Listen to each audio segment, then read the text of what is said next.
먼저 누가복음 본문을 펴놓으시고 오늘 말씀 듣고 중간에 다시 요한계시로 넘어가려고 합니다. 본문이 길면 설교가 짧다는 소망을 가지시고 본문이 짧으면 설교가 긴 경우가 종종 있습니다.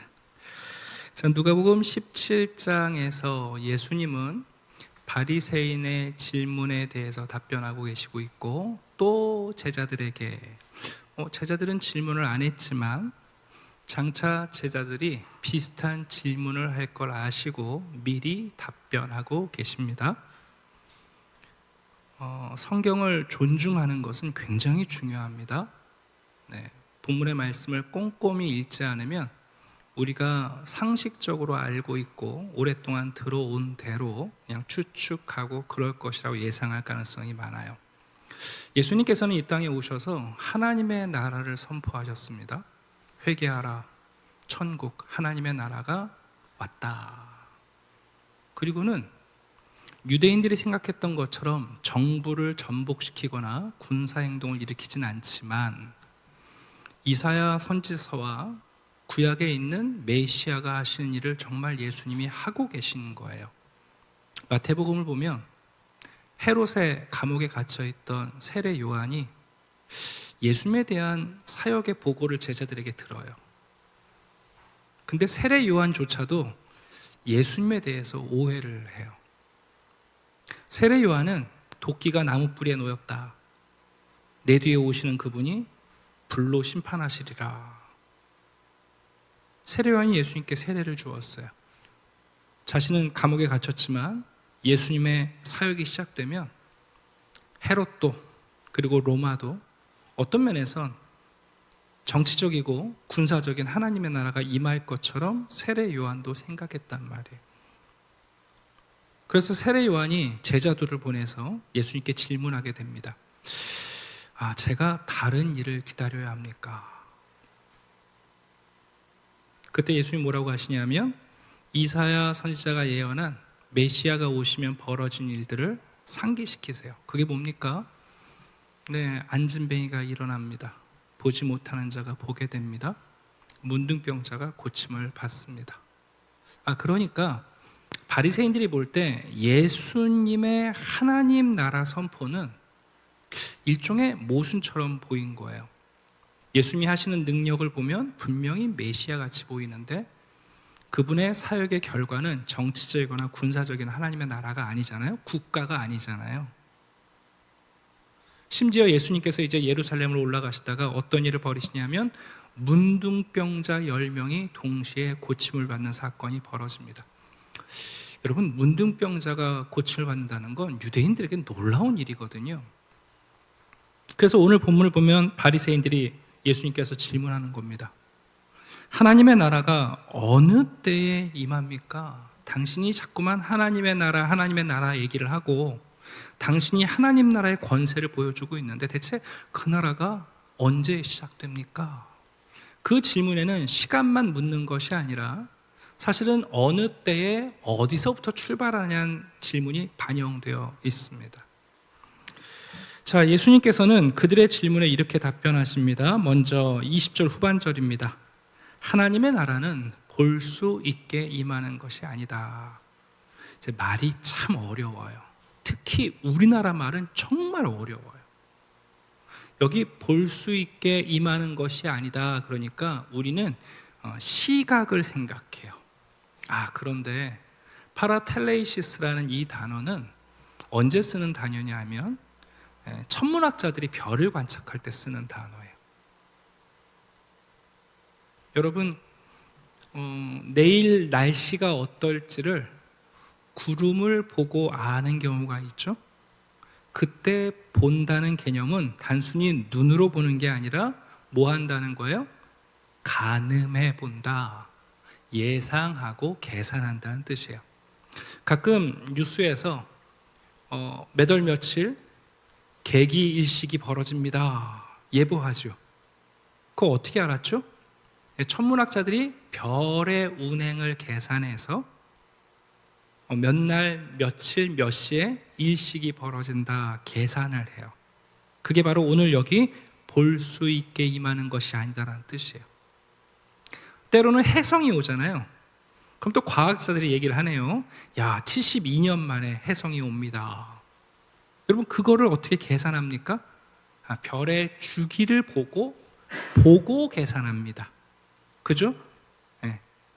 여기서 말하시는 하나님의 나라는 볼 수 있게 오는 것이 아니다라는 뜻은, 그러니까 쉽게 말하면 하나님의 나라는 계산할 수 있는 것이 아니다, 그 뜻이에요.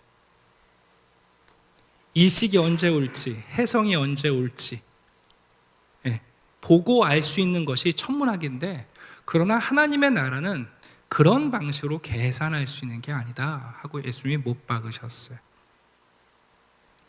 두 번째는 뭐라고 말씀하십니까? 여기 있다 저기 있다고도 못하리니.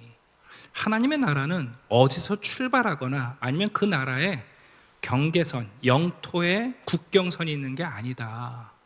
그러시면서 아주 유명한 하나님의 나라는 너희 안에 있느니라 라고 말씀하십니다. 또 우리나라 말이 어려워요. 너희 안에 있다 그러니까 우리는 전부 다 in my heart를 생각해요. 예수님께서 말씀하신 너희 안에 있다는 것은 뭐냐 하면 현재 너희의 손에 닿는 곳에 있다는 뜻이에요. 자꾸만 우리 한국 성도들이 천국이 어디 있냐, 내 마음에 있다. 네?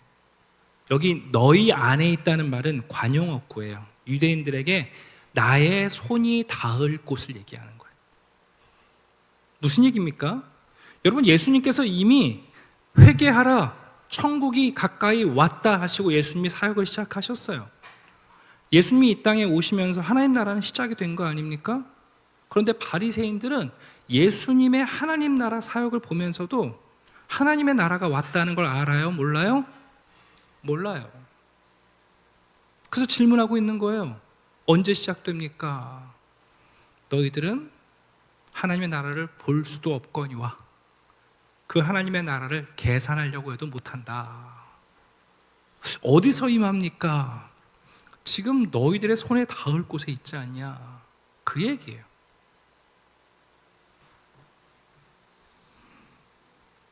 하나님의 나라는 예수님 안에 현존해 있습니다. 여러분, 하나님의 나라는 예수님의 인격과 예수님의 말씀과 사역 속에서 이미 시작이 되었습니다. 그리고 그 하나님의 나라는 제자들이 예수님의 말씀과 예수님의 사역에 순종하며 하나님 나라를 행동할 때에 여러분 그때 알려집니다. 누가복음 11장 20절에서 예수님은 이미 제자들에게 이렇게 말씀하십니다. 내가 만일 하나님의 손을 힘입어 귀신을 쫓아낸다면 하나님의 나라가 이미 너희에게 임하였느니라. 여러분, 하나님의 나라가 언제 온다고요? 이미 임했다고요. 예수님이 이 땅에 오시고 하나님 아버지의 이름으로 귀신을 쫓아내고 문둥병자를 고치고 앉은 뱅이를 일으키실 때 이미 임했다고요. 근데 이미 임한 하나님의 나라를 바리새인들은 보지 못해요. 뭘 갖고 계산하겠다는 거예요? 그 나라가 어디서 출발하냐고요? 지금 현재적으로 손 닿을 곳에 있다고요. 그런데 여러분, 그것을 이해하지 못하고 있다는 겁니다. 여러분, 이 질문에 대해서 예수님은 우리에게 매우 중요한 경고를 주고 계세요. 누가복음 10장입니다. 그때 예수께서 성령으로 기뻐하시며 이르시되 천지의 주제이신 아버지여, 이것을, 하나님의 나라가 시작됐다는 것을 지혜롭고 슬기 있는 자들에게는 숨기시고 어린 아이들에게는 나타내심을 감사하나이다. 옳소이다. 이렇게 된 것이 아버지의 뜻이니이다. 무슨 얘기예요? 여러분, 아이들은 예수님을 보고 지금 좋아해요. 바리새인들, 사두개인들은 늘 하나님의 나라가 언제 올까, 어디서 출발할까 계산하며 그때 기뻐하려고 기쁨을 저당 잡혀 있는 사람들인데, 여러분, 아이들은 예수님이 앉은 뱅이를 일으키고 소경의 눈을 뜨게 하고 귀신을 내어 쫓을 때 어떻게 하고 있어요? 지금 기뻐해요. 그럼 예수님 지금 하시는 거예요. 하나님, 지혜 있고 슬기 있는 자들은 이것을 깨닫지 못하고 어린아이 같은 사람들은 지금 예수님을 보면서 그 하나님의 나라가 예수님 안에 있다는 것을 보고 함께 즐거워하고 있다는 겁니다.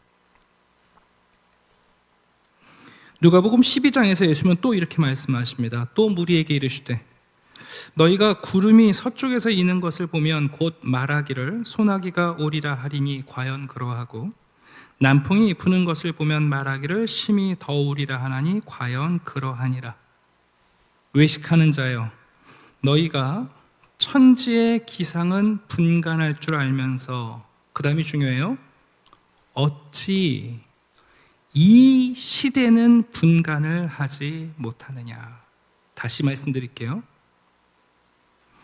천지의 기상은 분간할 줄 알면서 장차 올 종말을 계산하지 못한다가 아니라 뭐라고요?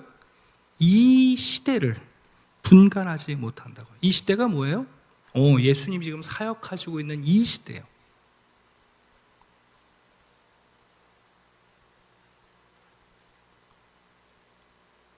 아니, 내일의 날씨는 여러분 예측하는데 지금 비가 오고 있는데 우산을 안 쓴다는 뜻이에요.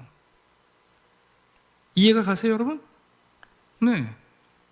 날씨를 보면서 내일 날씨를 예측하려고 애를 쓰는데 오늘 36도인데 잠바 입고 다니는 사람들을 얘기하는 거예요. 예수님이 하시는 말씀이. 이 말씀은 종말에 대한 예측을 얘기하시는 게 아니에요. 이미 하나님 나라가 예수님 안에서 왔어요.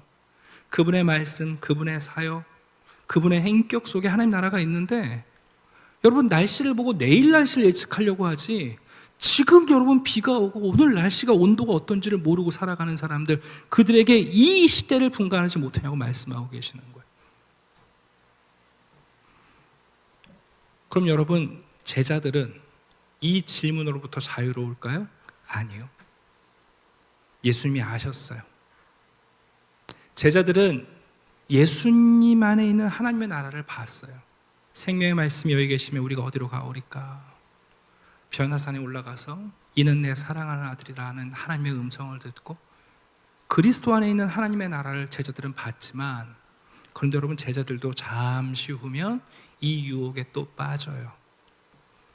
예수님께서 승천하시고 하늘로 올라가시면 제자들 역시 뭘 기대하게 될까요? 언제 예수님이 다시 오실까? 그건 인자의 날이에요. 22절 보면 그 예수님이 약속하신 하나님의 나라가 완성되는 그때가 언제 올까? 제자들이 또 기다릴 거라는 거예요. 그죠? 또 제자들도 어디서부터 어디에서 예수님이 오실까 또 기다리고 있는 거예요. 마치 엘리야의 제자들이 엘리야가 하늘 타고 승천했을 때 시체가 어디 떨어졌나 돌아다니려고 본 것처럼, 그래서 예수님이 22절 또 답변하시는 거예요. 제자들은 질문하지 않았지만 장차 그 질문이 들어올 텐데, 또 제자들에게 이르시되 때가 이르리니 너희가 인자의 날 하루를 보고자 할 때 어떻다고요? 볼 수 있다고 보지 못한다고요? 보지 못한다. 예수님이 제자들에게 말씀하는 너희들의 생애는 아니다, 그 뜻이에요. 여러분, 보지 못한다. 너희들도 계산하지 못한다. 그런데 유혹이 있을 거라는 거예요. 사람들이 뭐라고 그래요? 보라 저기 있다, 보라 여기 있다 하리라. 그러나 너희는 가지도 말고 따르지도 말아라. 내가 다시 오는 그 인자의 날은 특정한 장소에서 내가 너희들을 만나는 것이 아니라, 마치 번개가 한 번 번쩍이면요 온 세상이 그 번개친 것을 알게 되는 것처럼 인자의 날도 그리하리라. 다시 말하면 예수님은 요약하신 거예요. 그 인자의 날은 갑자기 한순간에 온 세상이 알도록 우리가 경험하게 될 것이, 너희들이 계산할 수 있는 것 아니고 특정한 장소에 제한되어 있지 않다. 그리고서 이제 결론이에요. 그러면 예수님 안에서 시작된 하나님의 나라를 우리가 받아들이고 예수님이 장차 오실 그 인자의 날을 기다리는 동안 우리는 뭘 해야 되나? 지금 우리 2025년을 살아가는 무지개교회 성도 여러분, 여기 계신 우리 성도 여러분, 우리는 그럼 뭘 해야 되죠? 예수님께서 절대로 별을 보고 계산할 수 없다면 또 계산하실 거예요? 어디서 예수님이 올 것인가, 어디에 누가 왔대더라 메시아가 쫓아다니실 거예요? 아니요. 여러분, 이미 예수 안에서 시작된 하나님의 나라와 그 하나님의 나라의 완성을 기다리는 성도는 바로 25절입니다. 그러나 그가, 여기서 그가는 예수님을 의미하기도 합니다만 사실 여기서 그는 바로 제자들입니다. 그 기간 동안 여러분, 교회, 성도들은 뭘 해야 돼요? 첫 번째, 많은 고난을 견딥니다. 두 번째, 교회는 이 세대에게 버림받아야 합니다. 그리고 예수님께서 예를 드시는 거예요. 바로 노아의 때와 같이, 롯의 때와 같이. 여러분, 노아의 때 하나님이 세상을 심판하신다는 사실을 말씀하셨어요? 안 하셨어요? 하셨죠? 에녹이 죽고, 무드셀라가 죽고 노아가 방주를 짓기 시작하면서부터 그 하나님의 심판은 시작된 거죠. 그런데 여러분, 성경은 뭐라고 그래요? 그때 사람들이 어떻게 했대요? 무관심했다는 거예요. 네. 무관심했어요.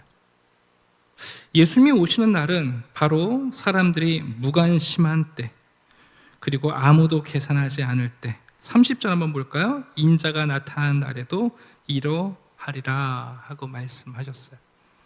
제가 오늘 꽤 중요한 말씀을 전하는데 어려우실 수 있는데, 어려워서 어려운 게 아니라 우리가 알고 있는 사실과 달라서 어려운 거예요. 오늘 예수님은 하나님 나라에 대해서 매우 중요한 답변을 하셨어요.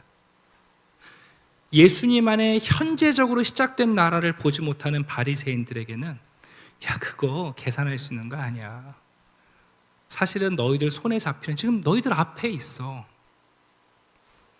그리고 장차 다시 오실 예수님을 기다리는, 인자의 날을 기다리는 제자들에게도 그런 동일한 질문이 떠오를 거라고요. 우리들처럼. 언제, 어디서? 말씀하시는 거죠. 그날 계산할 수 없어. 갑자기 한순간에 온 세상이 알게 임할 터인데, 그때 세상은 예수님에 대해서 무관심할 거고 다시 오실 예수님에 대해서 아무런 여지가 없는 시대가 될 거라는 거예요. 그러나 그때 그 강림을 기다리는 성도들이 할 일은 두 가지인데, 첫 번째, 고난을 당하는 일. 두 번째, 이 세상으로부터 버림받은 것처럼 되는 순간이라는 거예요. 여러분, 예수님을 기다리는 성도는 그래서 계산하고 있지 않아요. 뭐 하고 있다고요? 그리스도의 남은 고난을 자기의 육체에 채우고 있는 거예요. 우리 지난주에 배웠죠? 다시 오실 예수님을 기다리는 성도들은 계산하는 성도들이 아니에요. 그리스도의 남은 고난을 내 육체에 채우는 거예요. 그 성도들이 진짜 다시 오실 예수님을 깨어 기다리고 준비하는 성도들이에요. 그리고 그렇게 그리스도의 남은 고난을 감당하며 살아가면 세상은 그런 삶을 기대하지도 않고 칭찬하지 않아요. 세상이 칭찬하는 삶과 예수 그리스도의 남은 고난을 감당하는 삶은 전혀 달라요.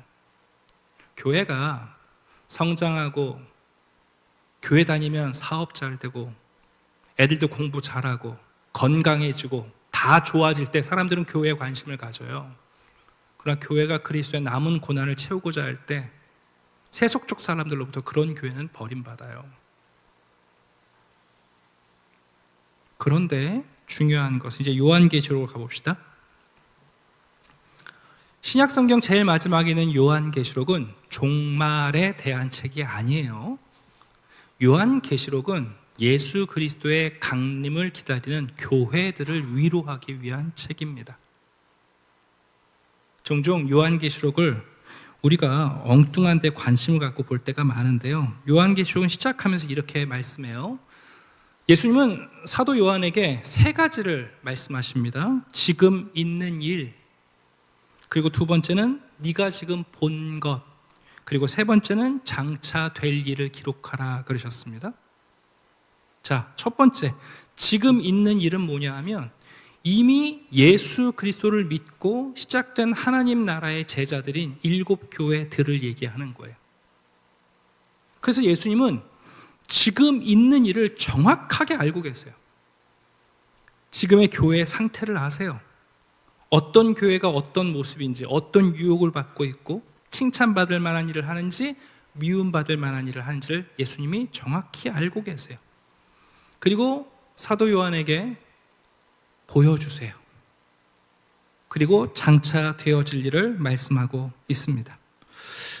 요한계시록 4장에서 22장까지의 내용을 보통 우리는 좀 이상한 신비적인 이야기를 자꾸만 해요. 무슨 일곱인, 일곱 나팔, 일곱 대전, 환란, 666, 14만 4천. 근데 여러분, 사실 요한계시록을 제대로 안 읽어서 그런데 우리의 마음을 빼앗기는 거예요. UCLA에서 역사학을 전공하시고 웨스트민스터와 퓰러에서 신약학을 전공하신 박일용 교수님이 요한계시록을 아주 잘 요약하셨어요. 한번 들어보세요. 4장에서 22장까지의 내용이 무엇입니까? 예수님의 손에 붙들려 있는 교회가 세상에서 고난을 당하지만 하나님께서 그들의 대적들을 심판하시고 그들을 영광스러운 새 예루살렘으로 변화시켜 주신다는 것입니다. 요한계시록의 핵심 내용은 마지막 종말 때 임할 적그리스도가 아닙니다.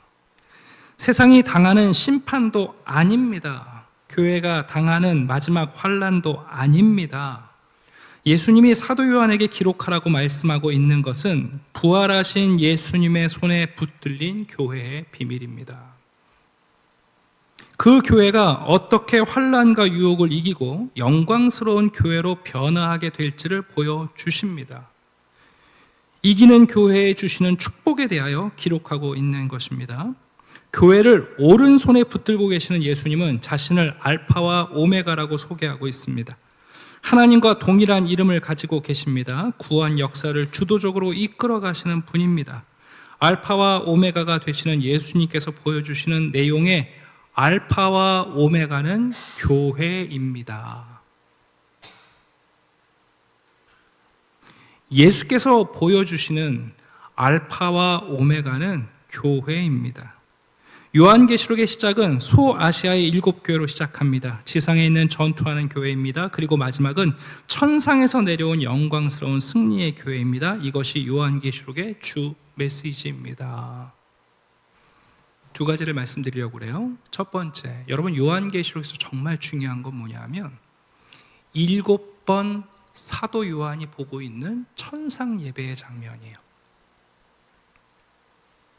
우리는 익숙한 거는 별로 가치가 없다고 생각하는 거예요.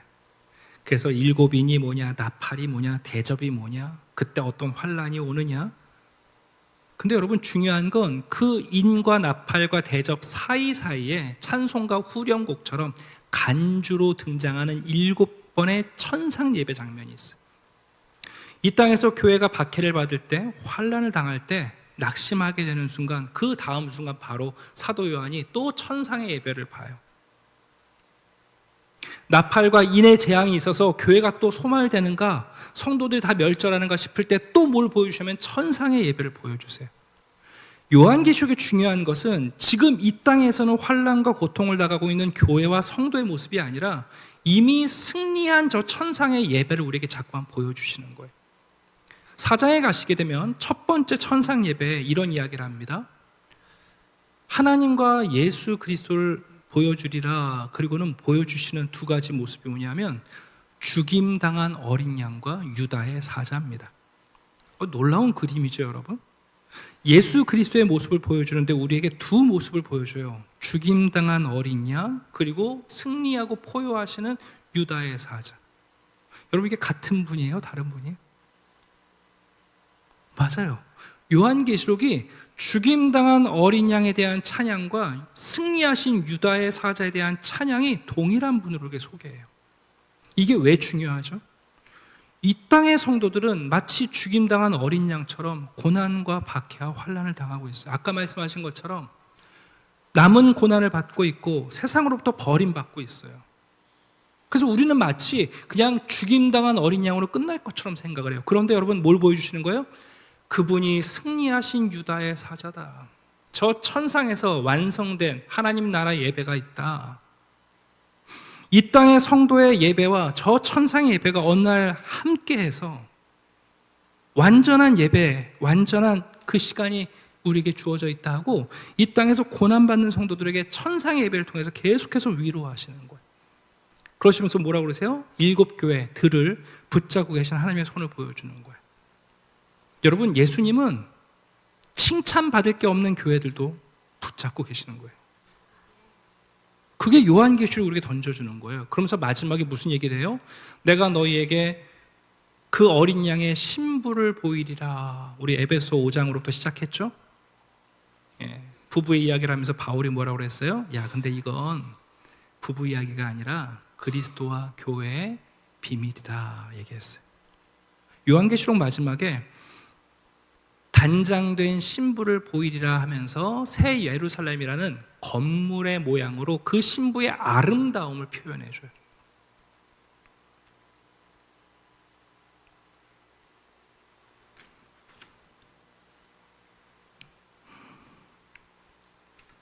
요한계시록 우리 16절을 잠깐 가보겠습니다. 13절을 잠깐 가보겠습니다. 12절부터 제가 읽을게요. 보라, 내가 속히 오리니 내가 줄 상이 내게 있어 각 사람에게 그가 행한 대로 갚아주리라. 여기 또 행한 대로 그러니까 우리의 행위를 말하는 것 같잖아요. 근데 여기서 말하는 것은 우리의 공로를 얘기하는 게 아니에요. 우리를 위해 죽임당하신 그리스도의 남은 고난을 채우며 세상으로부터 버림받을 수밖에 없는 우리의 정체성이지만, 그러나 여러분 14절에 가면 자기 두루마기를 빠는 자들, 두루마리가 아니라 두루마기를 빤다고 그랬잖아요. 두루마기는 뭘 얘기하냐면, 여러분 사람들은 자기의 벌거벗은 것을 어떻게든지 덮겠다고 뭘 합니까? 우리의 공로의 옷을 입어요. 아담 하와 이후 우리는 벌거벗고 살기 때문에 공부 많이 해서 나는 박사입니다 라는 내 옷을 입고, 못생겼다는 얘기 안 들려고 화장하고 성형수술해서 또 옷을 입고, 남들이 보는 앞에서는 그럴듯한 인격자로 보여야 되기 때문에 우리의 삶의 공로로 우리가 다 이 옷을 입고 있는 거예요. 근데 그게 우리의 두루마기예요. 자기 의의 옷. 근데 어떻게 하라고요? 그 두루마기를 빨라고요. 이 신부는 자기가 단장한 것으로 입고 나오는 신부가 아니라는 거예요. 그러면서 하시는 말씀이 나는 알파와 오메가, 여기서 말하는 알파와 오메가는 창조와 종말을 얘기하시는 게 아니라고요. 요한계시록 시작할 때 이 말씀을 똑같이 하셨어요. 예수님은 교회의 알파이시고 그 부족한 교회가 완성된 교회로 완성되는 오메가까지 지키시는 알파와 오메가란 뜻이에요. 그러면서 예수님이 이렇게 말씀하시죠. 자, 20절. 이것들을 증언하신 이가 이르시되, 또 뭐라고 그러세요? 내가 진실로 어떻게 한다고요? 속히 오리라 말씀했어요. 여러분 지금 반복하셨죠? 앞에 12절에도 내가 속히 오리니 내가 속히 오리라. 예수님께서 지금 3번 반복하신 거잖아요. 하늘로 올라가시면서 내가 속히 오리라 그러셨고, 요한계시록에 또한 속히 오리라 말씀하셨어요. 그럼 여러분 성도들은 이 예수님의 약속을 믿어야 되겠어요? 안 믿어야 되겠어요? 믿어야 되겠죠? 그래서 그 다음에 교회가 하는 아주 유순한 대답, 우리의 마지막 대답, 그게 뭐냐면 아멘 주 예수여 오시옵소서 하는, 사실 이 단어는 마라나타라는 아람어예요. 초대교회는 예배 때 아멘, 또 할렐루야, 또 마라나타 이런 말들을 찬양에 많이 담았어요. 여러분이 마라나타라는 단어 성경에 2번 등장하는데, 첫 번째는 고린도전서 16장에 등장합니다. 제가 읽어드릴게요. 누구든지 주를 사랑하지 아니하면 저주를 받을지어다. 우리 주여 오시옵소서. 또는 우리 주께서 임하셨도다. 잠깐만요. 그 마르나타라는 말이 아람어인데, 마르라는 말은 로드, 주님을 얘기해요. 그리고 아라는 말은 전미어고, 나라는 말이 우리라는 뜻이에요. 위. 그리고 마지막에 타가 동사거든요. 근데 이 타라는 동사는 3가지로 번역이 돼요. 완료형으로 번역되기도 하고, 명령형으로 번역되기도 하고, 청유형으로 번역되기도 해요. 수준이 있으니까 제가 이런 설교할 수 있어서 감사합니다. 그러니 여러분, 이 타가 완료형으로 번역이 되면 어떻게 될까요? 오셨다예요. 우리 주님이 오셨다. 그럴 때는 마라나타, 띄어쓰기가 이렇게 돼요. 근데 예수님께 명령하진 않겠죠, 우리가? 그러니까 세 번째는 청유형인데, 그럴 때는 어떻게 번역될까요? 오시옵소서. 그럴 때는 마라나타, 띄어쓰기가 달라요. 여러분, 이 마라나타라는 단어 하나가 우리가 우리의 시대를 어떻게 이해하고 예수님을 기다려야 하는지를 보여주는 거예요. 마라나타라고 우리가 찬양하는 순간 우리는 하나님의 나라가 이미 왔어요. 이미 오셨어요. 임하셨어요. 그리고 우리는 장차 오실 예수님을 바라보면서 또한 마라나타라고 말하며 오시옵소서 하고 우리가 찬양하는 거예요. 여러분, 성도의 삶이 바로 이 진리 안에서 바른 제자리를 찾게 됩니다. 제가 4주 전부터 성도의 삶은 말에 달려있지 않고 지혜로운 대답에 달려있다고요. 오늘 우리는 마지막 우리의 진짜 지혜로운 대답을 지금 배워야 돼요. 어리석은 사람들은 질문하기 바빠요. 언제 옵니까? 어디서 시작됩니까? 하나님 나라의 징조는 뭡니까? 뭘 보고 계산하면 됩니까? 예측하면 됩니까? 예수님께서 뭐라고요? 아니, 그거 천체 관측하듯이 이렇게 계산할 수 있는 게 아니야. 하나님의 나라가 특정한 장소에서 누구에게 특혜로 오는 게 아니야. 사실 너희들은 이 시대의 징조를 못 보니 지금 내가 와서 하잖아. 아이들은 나를 통해서 하나님의 나라를 즐기면서 찬양하고 있는데 왜 너희들은 내일 날씨를 계산하려고 하면서 오늘 날씨를 모르니? 제자들도 예수님이 더디 오시는 것 같은 이 시간 동안 똑같은 질문이 우리에게도 나타나겠죠. 언제 오실래나? 그때 무슨 징조가 있을까? 어떻게 시작될까? 아니요. 예수님 말씀하시는 거 아니, 그거 볼 수 있지 않아. 그거 어디서 또 오는 게 아니야. 노아의 때처럼 갑자기 한순간에 올 거야. 그걸 계산하려고 하지 마. 대신 너희들이 해야 할 일은 뭐냐면 남은 고난을 채우는 것. 그게 너희들이 깨어있는 거야. 너희들이 깨어있으면 깨어있을수록 이 세상은 너희들을 버리게 될 거야. 노아의 때, 롯의 때가 그랬어. 그럼 여러분, 교회가 거기서 끝나는가? 아니, 그렇게 시작된 알파인 교회를, 그 교회가 거룩한 신부가 될 오메가의 교회가 될 때까지 누가 붙잡고 계신다고요? 하나님의 손 붙잡고 계신다고. 이 땅에서 교회가 박해를 받고 우리의 신앙이 수모를 당할 때, 마치 죽임당한 어린 양처럼 살아가는 것 같을 때 우리에게 눈을 들어서 믿음의 눈을 열어줘 천상의 예배를 보라고요. 이미 승리하신 예수 그리스도, 24장로들과 천사들과 수많은 성도들이 이미 승리하신 예수 그리스도 찬양하는 그 유다의 사자를 보라고요.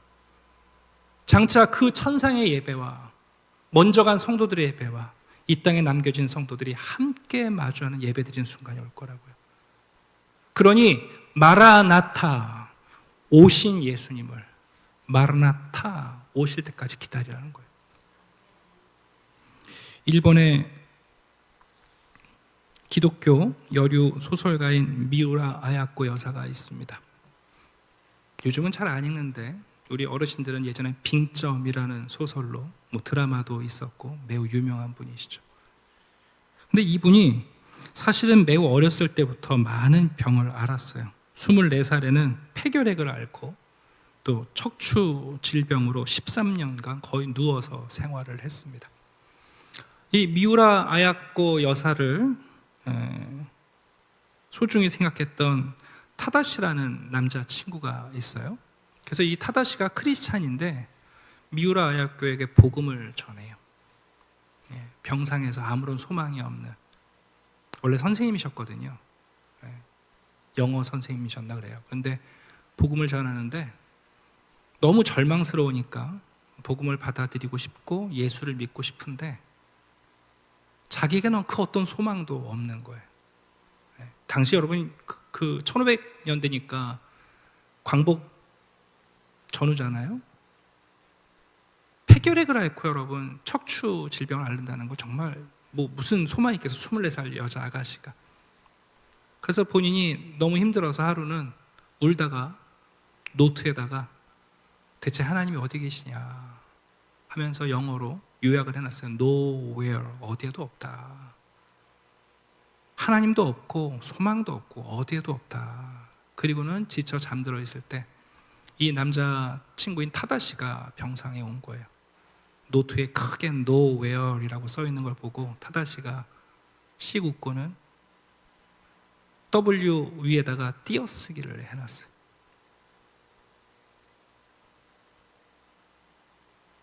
여러분, 미우라 아야코가 잠에서 깨어났는데 자기 노트에 낙서가 들어있잖아요.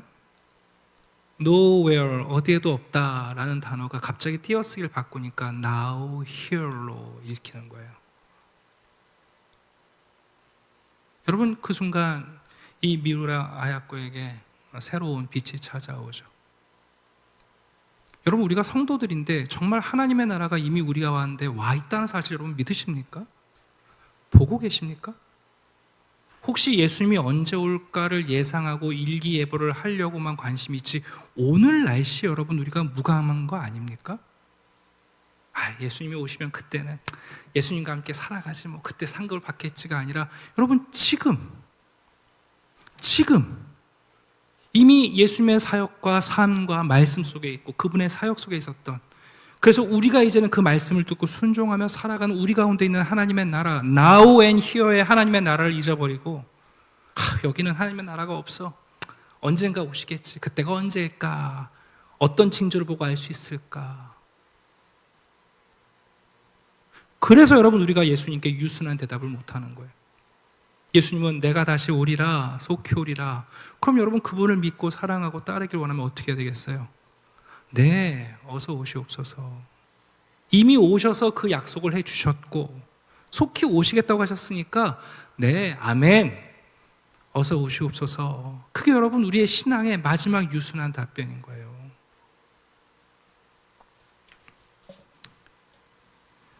요즘은 핸드폰을 다 들고 다니시니까 제가 참 재밌는 경험들을 많이 해요. 저도 그런 실수를 안 하려고 애를 쓰는데, 여러분 우리가 누구를 만나잖아요, 그죠? 중요한 사람을 앞에 두고 있어요. 그런데 갑자기 카톡이 울려요. 까똑.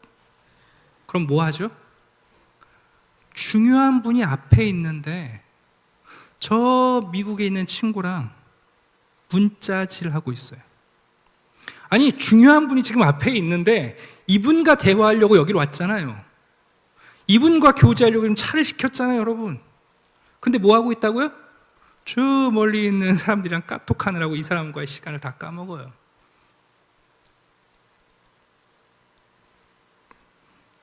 그래서 로마서 13장에서 바울은 이렇게 말하고 있는 거 한번 들어보세요. 또한 너희가 이 시기를 알거니와. 자, 바울은요, 장차 예수님이 언제 올지를 계산하라는 게 아니라 너희가 이 시기를 알거니와 자다가 깰 때가 벌써 되었으니 이는 이제 우리의 구원이 처음 믿을 때보다 가까웠습니다. 방임이 깊고 낮이 가까웠으니 그러므로 우리가 어둠의 일을 벗고 빛의 갑옷을 입자. 낮에와 같이 단정히 행하고 방탕하거나 술 취하지 말고 음란하거나 호색하지 말며 다투거나 시기하지 말고 오직 주 예수 그리스도로 옷 입고 우리의 두루마기를 빨고 정욕을 위하여 육신의 일을 도모하지 말자. 어거스틴이 회심했던 말씀 아닙니까? 네.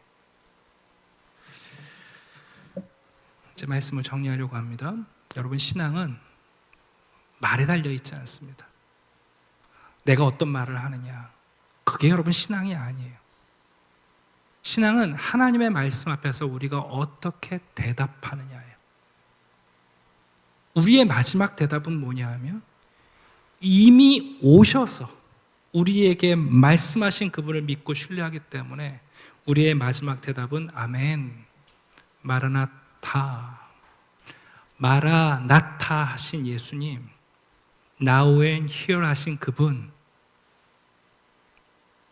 알파와 오메가, 이미 우리를 교회로 부르셔서 부족하지만 우리의 알파가 되어주셨고 그리스도의 신부인 교회가 오메가가 될 때까지 붙잡고 계시는 그분, 그분이 마라나타 오시옵소서 하고 기다리는 거예요. 네. 다음 주에 지난 한 8주간의 설교를 요약해 드리긴 하겠습니다만, 여러분 오늘날 교회가 놓치고 있는 게 이거예요. 내일 날씨 예측하느라고 오늘 날씨를 모르고 살아요. 예수님이 말씀하셨어요. 이 시기를 분별하지 못한다고요, 사람들이. Now and here, 지금 여기서 우리 앞에 계신 예수 그리스도를 알지 못하고, 우리는 멀리 있는 친구에 카톡하느라고 바쁘고, 내일 날씨 예측하느라고 바쁘고. 그래서 여러분, 그 예수 그리스도와 함께 동행하는 하나님 나라의 백성들은 두 가지라니까요. 그리스도의 남은 고난을 몸에 육체에 채우고 있는 것이고, 이것이 좋아지지 않지만, 그래서 세상은 우리를 버리겠지만, 그럴수록 우리는 더욱 그리스도의 옷을 입고 살아가게 된다는 걸 깨닫게 되는 거예요. 그러니 성도로 살아간다는 건 절대 십자가를 벗을 일이 없는 거예요. 여러분, 이 마음의 제사가 있지 않으면 우리는 예수님께 유순하게 대답하지 못해요. 사람들은 착각해요. 예수님이 언제 오실지 알면 마라나타 하고 찬양할 수 있을 거라고. 아니에요, 여러분. 마라나타라고 고백할 수 있고 찬양할 수 있는 성도는 지금 고난을 받고 있고, 지금 그래서 세상과 어울리지 않는 나를 알고 있지만 그리스도로 옷을 갈아입고 있는 나를 알게 되는 거예요. 여러분, 신랑이 정해진 신부는 옆에서 총각들이 껍죽거린다고 좋아하지 않아요. 내 신랑이 정해졌는데 전화번호 물어본다고 전화번호 냉큼냉큼 줍니까? 무슨 말씀을? 그게 성도의 삶이라는 거예요. 오늘도 여러분, nowhere, 하나님은 어디 있어? 하나님 날 기억도 못하셔. 아니요, 그렇지 않아요. 지금 여기에 계시고 이미 우리 안에 그리스도의 나라가 임재해 있고, 오늘도 우리는 그 나라를 경험하며 살아요. 왜 경험 못하고 있는 줄 아세요? 고난에서 배제되어 있는 거예요. 세상이 주는 그리스도의 옷이 아닌 세상의 옷을 입으려고 애를 쓰기 때문에 여기 계신 now and here의 예수님은 경험하지 못하는 거예요. 아니요, 그리스도의 십자가를 지고 고난을 경험하면서 여러분 그리스도로 옷 입으려고 해보세요. 여기 계신 하나님과 하나님의 나라가 경험되어져요. 그게 오늘 예수님이 누가복음에서 제자들에게 하신 말씀이고, 요한계시록을 통해서 그런 교회들에게 주시는 위로의 말씀이에요. 다시 말씀드립니다. 요한계시록의 핵심은 7번 반복되는 천상 예배예요. 이 땅에선 죽임당한 어린 양만 경험할지 모르지만 이미 저 천상에선 유다의 사자이신 그분을, 여러분 승리하신 분을 찬양하고 있어요. 그 두 예배가 마주하는 순간 우리는 새 예루살렘을 경험하게 될 겁니다. 기도드리겠습니다. 아버지 하나님, 감사합니다. 오늘도 우리는 우리가 볼 수 없고 예상할 수 없고 이해할 수 없는, 그러나 하나님이 우리에게 가져다 주시는 놀라운 선물, 그 나라를 받습니다. 이미 그리스도 안에서 우리에게 주신 그 나라, 그리고 출발한 교회, 이 알파의 교회가 하나님 오메가가 될 때까지 주님이 우리를 붙잡고 인도해 주시옵소서. 내일의 날씨를 알기 위하여 오늘 날씨에 무지한 자들이 되지 않도록 오늘 내가 십자가를 지고 그리스도로 옷 입어 갈 때 우리는 우리 가운데 현존하신 하나님의 나라를 경험합니다. 우리의 입술에 아멘, 주 예수여 오시옵소서, 주 예수께서 임하셨도다, 이 귀한 찬양이 하나님 불려지게 하시고 이 찬양을 부르며 전진하는 성도들이 되게 해 주시옵소서. 감사드리며 예수 그리스도의 이름으로 기도드립니다. 아멘.